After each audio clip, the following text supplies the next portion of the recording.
Hello students, welcome to my grammar class. This is your Mamta Miss going to teach today to class 5, 6 and 7 students English 1 grammar chapter 2 subject and predicates.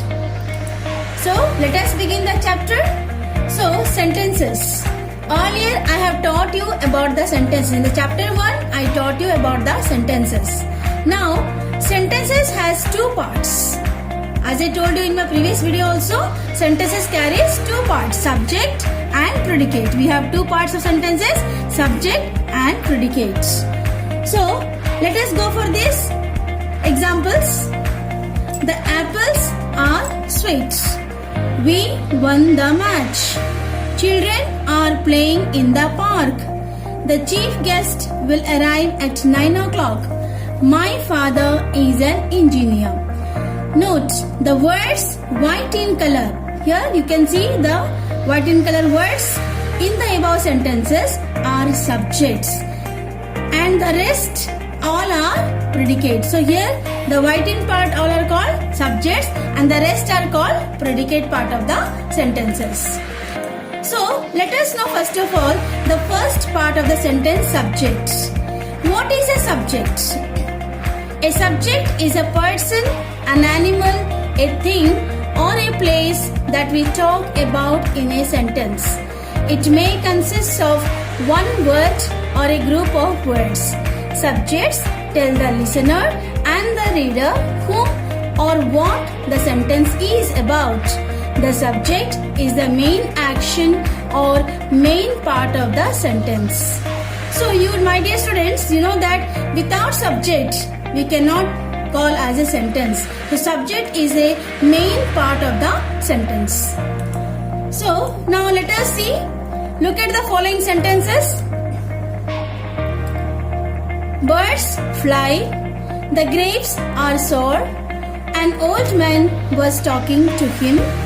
Mary and John add the oranges. Our guests are coming in the evening.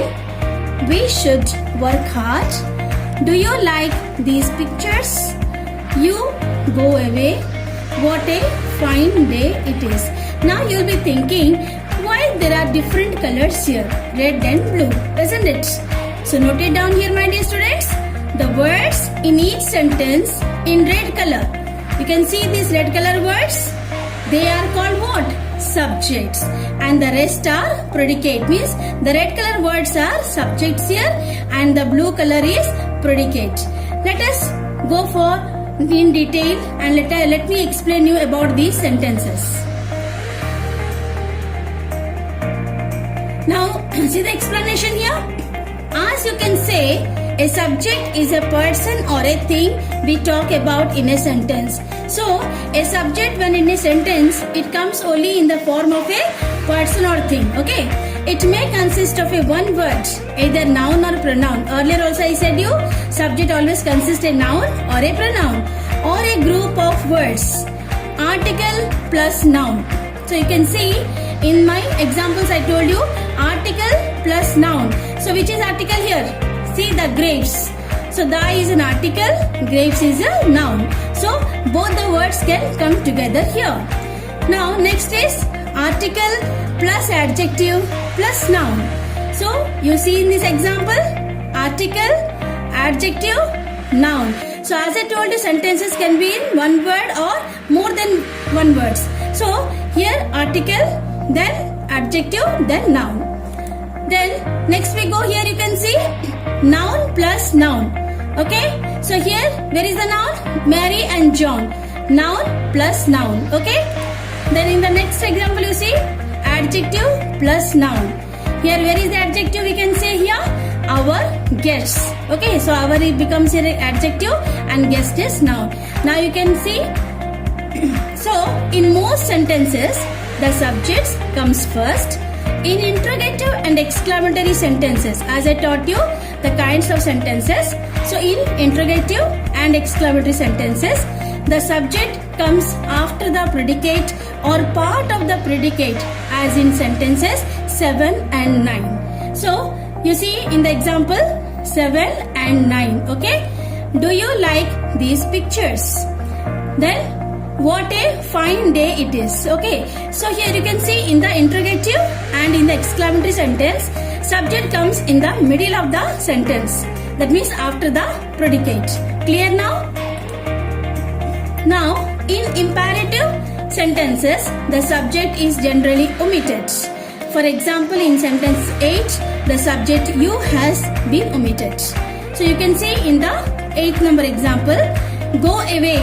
This is an imperative sentences. As I taught you already in my previous class about the kind of sentences, in imperative sentences always the subject is hidden. So I can say here, go away. That means the subject you is hidden. Now my dear students, you can understand from this example about the subjects. Clearly, I hope it will be clear for you. Then, now we'll go for the predicate, the next part of the sentence. A predicate is what we say about the subject in a sentence. A predicate must have a verb. A predicate may consist of one word or many words. So, elements of a predicate. What are the elements of a predicate? A predicate must have a finite verb. So, what is a finite verb here? A finite verb is a verb that has a subject and forms as a tense. This is called a finite verb. It may also have the following elements. What are they? An object, a complement, and adverb.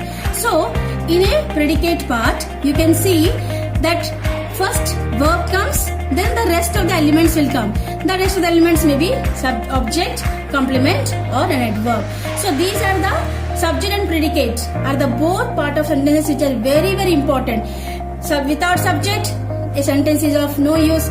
Without predicate also, it is of no use. So, both are the main part of the sentences. Now, we'll go through the examples. You see here, only a finite verb as in the examples. Dogs bark, the sun has set. So, you can see in the red color, bark and has set. Dogs is subject here, bark is what? The predicate part. Only finite verb it carries. This sentence carry only finite verbs.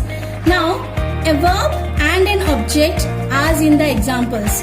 Verb and an object. They are eating apples. Okay? Are eating is what? It is a verb. And apples is what? Object. What are they eating? Apples. So it becomes an object. Mary baked a cake. Baked is what? Verb. And what Mary is baking? A cake is an object.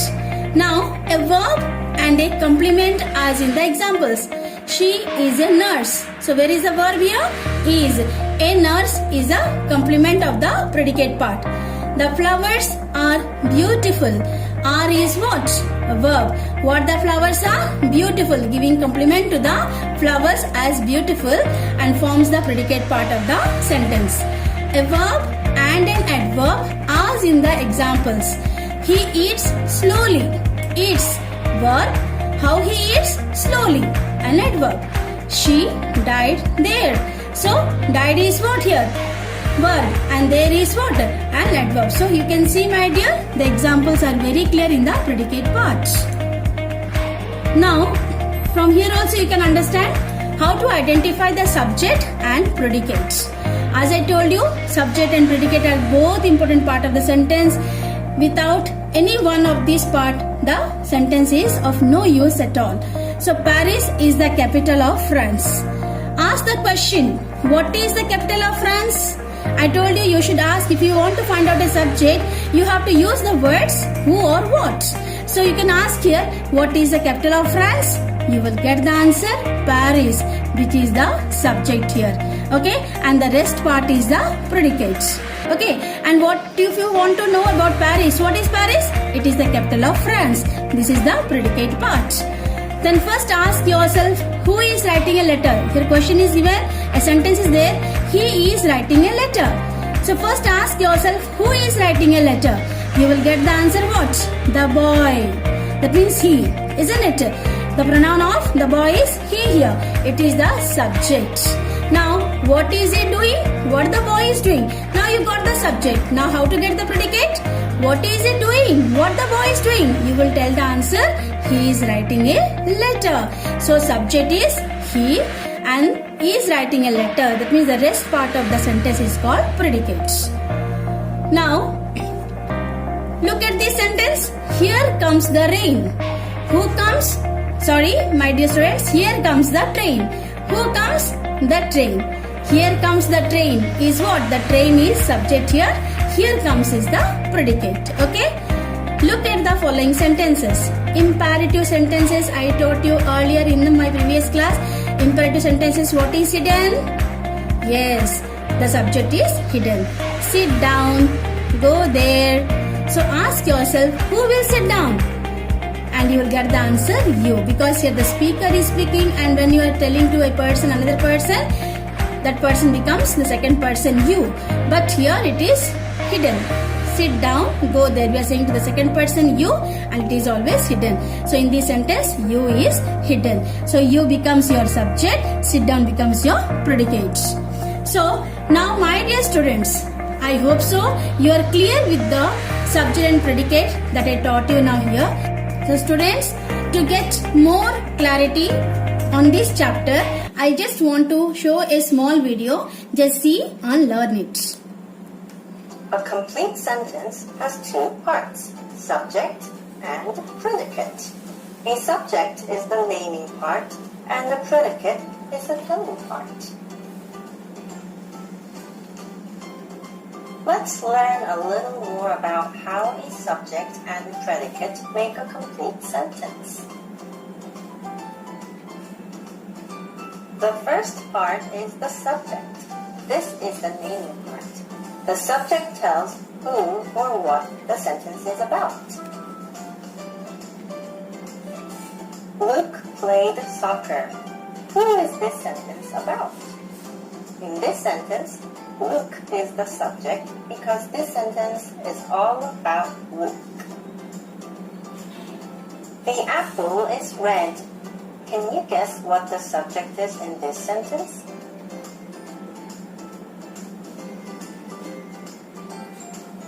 That's right. The apple is the subject because this sentence is about the apple. Let's try one more. The rain sounded like a lullaby. What's the subject here? Good job. The sentence is about the rain, so the rain is the subject. Now that we've covered the first part of the sentence, the subject, let's move on to the next part, the predicate. The second part of the sentence is the predicate. The predicate tells what the subject is or does. In other words, it tells what someone or something is or does. Let's take a look at this sentence. Mr. Bart lost his hat.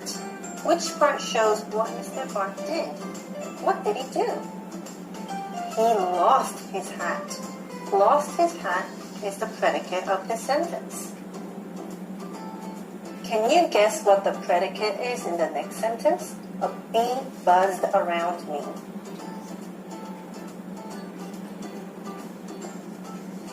Buzzed around me is the predicate because this part of the sentence tells what the bee did.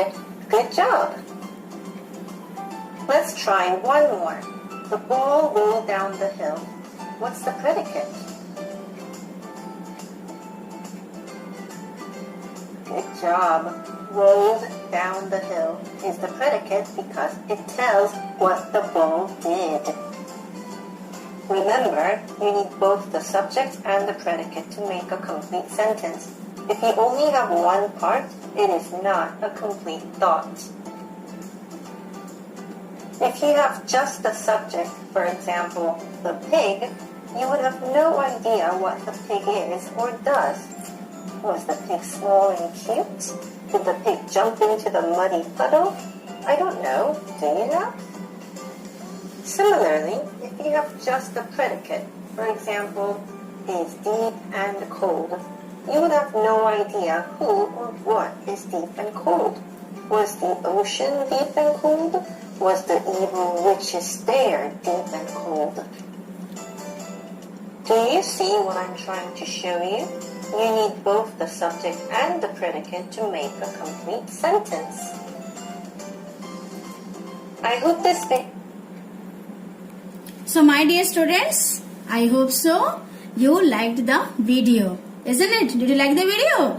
And I hope to also that you are now clear with the subject and predicate, which makes a complete sentence. Okay, both the part of the sentences makes a complete sentence. Okay, so now my dear students, just go through the chapter and complete the exercise portions. If any doubts, you can ask me in my WhatsApp or do the exercise portion and send in my WhatsApp. I will just check it down. Okay? So, stay safe, stay healthy, take care. God bless you. Thank you.